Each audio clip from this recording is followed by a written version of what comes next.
después de escuchar las 5 excelentes ponencias que hicieron los panelistas, esto da para quedarse hasta las 4 de la mañana, más o menos, por lo menos, pero no podemos quedarnos hasta las 4 de la mañana.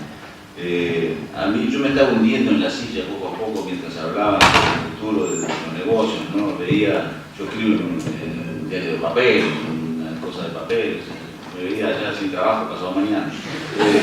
Pero la última reflexión del ingeniero Rampona me volvió el alma al cuerpo, porque me parece que llegué a entender que conseguir noticias, escribir buenos artículos periodísticos no es un trabajo automatizado, ¿no? Quiero empezar a preguntarle a Gabriel, y por supuesto todos pueden pedir la palabra para intervenir en las preguntas, pero Gabriel habló de que las políticas públicas están interpeladas por la irrupción de las tecnologías nuevas, ¿no? Me impresionó la cifra que diste de 34% de trabajadores en Estados Unidos ya no están en relación de dependencia.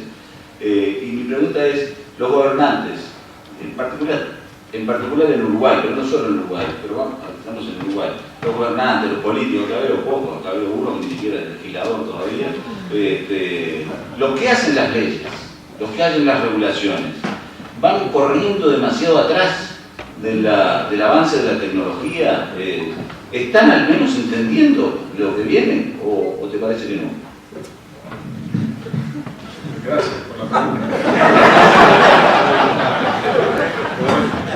Voy a arrancar diciendo una frase del célebre de Keynes que decía, algo así, no lo puedo citar textual, que decía: los políticos no son conscientes de que en realidad sus maravillosas ideas son hijas de lo que algún economista dijo o pensó hace 50 años. Dicho eso, lo que puedo decir es, con la petulancia que nos caracteriza a los miembros de la institución, dicho eso, lo que puedo decir es, yo creo que es normal y lógico que el mundo de los negocios y el mundo, digamos, de los innovadores esté bastantes pasos antes que el mundo de los economistas, y por lo tanto bastantes pasos antes, por lo que decía que en el mundo de los gobernantes. Y eso es lógico y es hasta correcto que así sea, porque al final del día los responsables de las políticas públicas lo que hacen es arbitrar intereses y representar el interés general. Y el interés general es la sumatoria de un conjunto de intereses dispersos donde hay hijos de las nuevas tecnologías y interesados en las nuevas tecnologías y hijos y responsables y habitantes de las viejas tecnologías. Y arbitrar en esos dos mundos supone conocer el mundo nuevo, pero al mismo tiempo hacer que esas transiciones sean relativamente armónicas. Y eso es parte de la razón por la cual, bueno, si los políticos no son los que primero se dan cuenta de estos temas, tampoco es algo de lo que nos debemos preocupar, basta que sean conscientes. Y esa es la razón por la cual la regulación, los temas tributarios siempre llegan un momento después de que el mundo de los negocios implosionó. Ahora, en concreto, no creo que en Uruguay tengamos digamos, un desvío intelectual profundo o comparativamente respecto de otros. Simplemente que esta es una sociedad profundamente democrática, donde los grupos de interés se organizan bien y logran de alguna manera estar representados en la visión de los políticos, y hace que el proceso decisorio en este país sea muy lento. Parte de la lentitud del proceso decisorio tiene que ver con eso. Para Marx dijo que Uber no compite con los taxis. A mí compite abierto con los taxis, pero bueno. Dijiste además que damos la operación por completada en Uruguay, como que ya está. Y me parece que en un Uruguay en particular todavía vas a tener alguna manifestación, alguna cosa. Traje acá una columna que escribió el doctor Juan Sartú, no sé si la leíste, pero él dice, le digo como un abogado, ya lo dice, Uber es una empresa que por definición se propone un objetivo ilícito: ejercer el transporte de pasajeros violando todas las reglas que regulan esa actividad e instigando a otras personas, es decir, los choferes, a violarlas. Entonces, dice él, es una asociación con fines ilícitos que incurre deliberadamente en desacato e instiga sistemáticamente la transgresión de normas legales y reglamentarias. Y manda, dice, hay leyes civiles y penales que controlan eso y por lo tanto quiere que vayan ustedes presos. Es decir, la pregunta es, tiene que ver con un poco con lo que estamos hablando. la regulación, ¿ustedes no creen en ninguna regulación? ¿Creen que, porque las calles las tiene que pagar alguien con impuestos, los semáforos las tiene que pagar alguien con impuestos, las bebidas las tiene que pagar alguien con impuestos? Entonces, ¿cómo se armoniza eso con unos trabajadores que no están regulados, que eventualmente no pagan impuestos, que ustedes no son responsables, dicen que no son responsables de los choferes, si chocan, se revientan, no se revientan, el problema de ellos, no tienen seguro, no sé? ¿Podés preguntarles? ¿Cuál es la pregunta?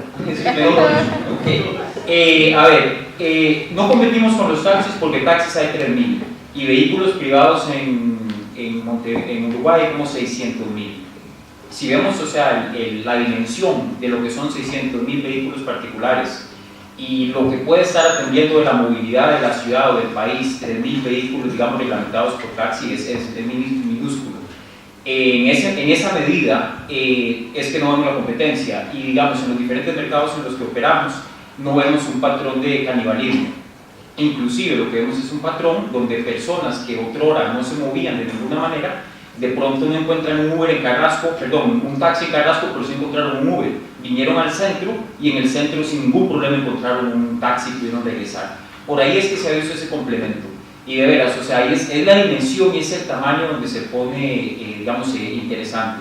En cuanto digamos, a los temas regulatorios, que obviamente es, digamos, es indispensable cumplirlos, el DEPO usualmente obedece a que productos o tecnologías digamos, del siglo XXI, como hablamos ahora, todo este mundo de los datos y demás, choca de pronto contra reglamentaciones o regulaciones que fueron hechas sin tomar en cuenta, digamos, ese mundo de dramático crecimiento y cambio que estamos viviendo ahora. Pero nos parece que bajo un marco de economía colaborativa, o este es nuestro marco regulatorio para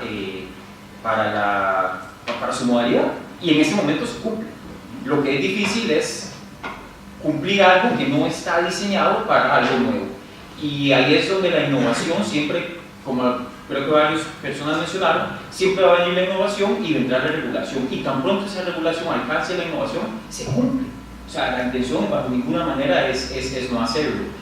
Y me parece que se me faltó es el tema fiscal, y el tema fiscal es uno de ellos. Por ejemplo, bajo la ley de presupuesto se incluyó un párrafo, digamos, que incluye, me parece, a Uber y Airbnb así como tácitamente. Pero ni las mismas autoridades fiscales han tenido la oportunidad de interpretar eso. Ya, eso viene de los legisladores directamente. Ahora procede que las autoridades fiscales brindan una opinión, y tan pronto Uber recibe una opinión de la autoridad fiscal y diga, vea Uber, esto para usted significa tal o más cual, se cumple de buenas a primeras. Muchas gracias. Carlos, tú dijiste que la venta por internet en el negocio retail no deja buenos resultados. Por ahora no está dejando buenos resultados. Sin embargo, están con un pie allí, ¿no? Entonces, la pregunta es, ¿hay que estar porque es el futuro, entre comillas? ¿O hay que esperar a que el futuro sea presente para estar? Para no perder plata. Yo creo que la venta por internet sin dudas va a ir creciendo, porque cada vez va a haber de los limitantes que hoy hacen que no crezca, se van a ir solucionando y eso va a crecer. Creo que hay una palabra que yo iba a decir, pero como tuve completamente no llegué a esa parte, que se llama la experiencia, ¿no? Nosotros cuando hacemos las cosas las hacemos para ser felices en la vida, ¿verdad? Cuando uno trabaja para tener dinero para vivir, pero además para sentirse realizado. Cuando uno hace compras es algo parecido. Cuando se va a comprar algo de ropa, especialmente las damas que son las grandes consumidoras, y no compran por necesidad, es mentira que compran por necesidad, compran por gusto, porque les gusta. Y les gusta probarse, y les gusta revolver, y les gusta entrar en un comercio, y si escucha de otra que sacó la misma camisa, les pegan un tirón y se la sacan. Y la realidad es que esa experiencia de compra es la que Internet está eliminando, porque la cambia por otra experiencia. Entonces la gente, de adelante, tiene que ser gente que elija experiencias. Y yo creo que el principal cambio que se produce, y por eso no llegué al final, porque, y lo estoy mirando ahora en función de pronto, no sé si contesto bien la pregunta o no, pero el gran cambio que nos trae esta economía, ¿no? Es que nosotros vivimos muchos años diciendo, y desde que empezamos con los shopping en el año 80, ya sabemos que el cliente es el centro de nuestros esfuerzos.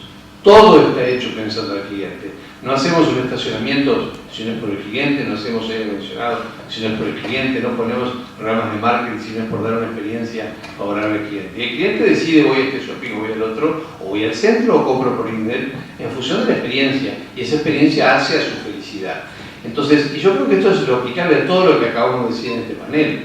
Es decir, claramente todo lo automatizable va a ir a medios digitales, sin lugar a dudas. Y así debe ser. Va a ser más rápido, más económico, más eficiente. Pero todo aquello donde la gente pueda elegir en función de su gusto, ¿no?, y de su deseo, va a ser lo que la gente va a tener que tener derecho a elegir. Y ahí entramos en la gran discusión que ya se mencionó, que se llama la palabra regulación, ¿no? Nosotros vivimos en un estado que regula todo. Estamos hablando de Uber y los taxis. Yo creo que sí es competencia directa, por más que digamos que hay 600.000 autos, los taxis compiten con Uber. Y que por lo tanto esa competencia debe tener la misma regulación igual para todos. No es un tema de tiempo, debe ser enseguida. Si yo tengo que cumplir una cosa, tengo que cumplir otra. En el caso de los comercios, fíjense hoy ustedes van a sus casas, compran por internet en Amazon y esa mercadería entra en el país y no paga recargo ni IVA. Y en los comercios de plaza mucho más cara y paga recargos, IVA, luz uruguaya, combustible uruguayo, entonces esas cosas donde el Estado reguló en forma desigual deben o desregularse, que sería el ideal, o regularse en forma igualitaria. Pero la realidad es que la regulación lamentablemente existe, en muchos casos es necesaria, en otros no. Si yo compro en un supermercado no puedo, si quiero por una farmacia no puedo, si quiero abrir mi auto y ser de taxi o de Uber, no puedo. Con Uber aparentemente estaría pudiendo, pero no sé si voy a poder realmente, no sé si el texto que recién leyeron es cierto o no, me da un poco de susto el precio por hacer transporte. Si yo quiero poner tantas cosas en Uruguay no puedo, quiero poner un hábitat no puedo. O sea, está todo regulado, en algunos casos empresas privadas, en otros casos la inmensa mayoría de empresas públicas. Quizás se acuerdan de una canción, a desalambrar, a desalambrar. Quizás la nueva era sea a desregular, porque es la forma en que los seres humanos vamos a poder elegir mejor. Pero teniendo cuidado, porque en una economía chica como la del Uruguay, el mercado no funciona de forma perfecta, la competencia no funciona de forma perfecta, y a veces el Estado debe actuar para regular y para de esa forma defender los derechos de los menos pudientes o defender los derechos que nos pueden hacer gente en determinadas cosas. Estamos en una problemática fenomenal, ¿no? Para mí la tecnología le pasa por arriba a todo y atrás vienen las regulaciones que van a permitir que algo avance más rápido y más despacio. Yo creo que la gente va a comprar por internet si esa es la experiencia que lo hace feliz y la gente va a seguir yendo al shopping si esa es la experiencia que lo hace feliz. Y entonces estamos en el mejor de los mundos, porque la gente puede elegir en función de felicidad. Ojalá no tenga que elegir en función de regulaciones. Diego decía que para los hijos de él es más importante que haya wifi en las casas que la propia electricidad. Doy fe de eso, porque tengo uno de 15 que está todo el tiempo conectado, es un enfermo mental. Eso es directamente así. Pero no es, en serio, hablando en serio, no es una especie de locura de orden cultural eso, es decir, no significa un frenesí disparatado donde nos interesa más estar todo el tiempo conectados, aunque eso suponga que estamos a oscuras o muertos de frío. El ejemplo vale para el ejemplo de Netflix también. O sea, estamos mirando, termina, 7 segundos, empieza otra, quedamos. Y de repente teníamos para hacer otra cosa, pero quedamos. Pregunto eso, ¿te parece que es razonable pensar que eso es una especie de frenesí disparatado? Mira, te cuento una anécdota. Yo tuve la misma duda y se la pregunté al psicólogo. Y le pregunté, che, ¿este botija está todo el día conectado? Y me dice, ¿está todo el día conectado solo o está todo el día conectado con otros pares que también tienen el mismo comportamiento? No, con los compañeros de clase. Pero en mi época yo me sentaba en el fútbol en la cuadra para jugar a la pelota. Ellos se juntan a jugar a PlayStation 4 Destiny vía internet. Y además se juntan porque tienen una duda de cómo superar eso a través de la tableta y YouTube. Y me dijo, mientras que esté relacionándose con gente, no hay ningún inconveniente. Lo que sí tienes que darte cuenta obviamente hay un tema de restricción que también estas plataformas te lo permiten controlar mucho más que ir a la cuadra y ver con quién te juntabas en la cuadra. Sino que el tema está en entender de que su forma de actuar es totalmente diferente. Y te pongo otro ejemplo de mi hija de 6. Mi hija de 6 trata de cambiar los canales de la televisión así. No entiende que haya un control remoto para cambiar el canal. Entonces, son realidades. Es verdad, no estoy llevando al extremo. Lo que sí tenemos que entender que eso, generación Z, serían mis hijos, la generación millennials, generación Y, es la que hoy maneja el consumo, en el 2015, 2020 lo va a manejar, al menos en Estados Unidos, en la fuerza laboral, compran, se comportan y tienen tendencias totalmente diferentes. Y ellos sí utilizan la tecnología de una forma que mi generación no la utiliza.